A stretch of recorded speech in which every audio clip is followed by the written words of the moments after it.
Bəzən Allah Teala da imkan vermir axı o rahatlığı tapmağa.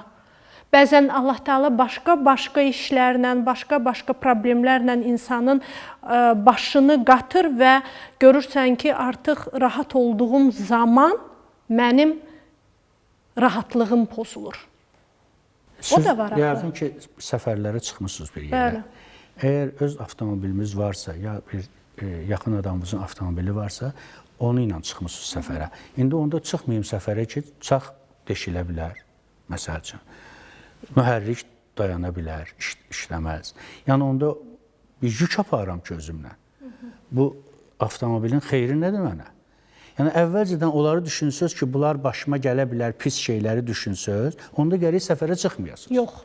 Mən də başa gələndən sonra, bəzən olur ki, insan övladını evləndirir, nəvəsi olur, 60 yaşı var. Artıq deyir ki, evləndirmişəm uşağımı, nəvəm də var, nəvəmlə oynayacağam. Bir də görürsən ki, elə bir hadisə baş verir ki, heç zamanın çatmır o nəvənlə oynamağa. Nə qədər zamanım var, onsuz o bizim əlimizdə deyil. O bizim əlimizdə olanlardan danışaq. Məsələn, bizim gücümüz çatmayan... Niyə belədir də? Bax, mən onu bilmək istəyirəm. Niyəsini soruşuram mən.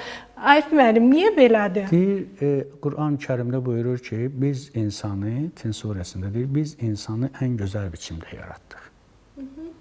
Yəni, ən gözəl biçim nə deməkdir? Nədir? Daha ondan o yanı yoxdur yəni. Yoxdur. İnsan ən gözəldir.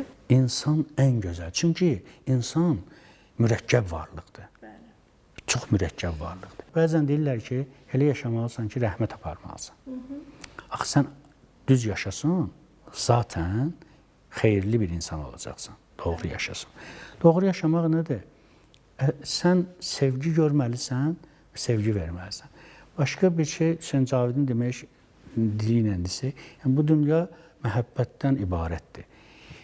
Nizami Gəncəvi deyir, cahan eşqəstü, digər zərq-i sazı, həmək bazisti, illa eşq-i bazı.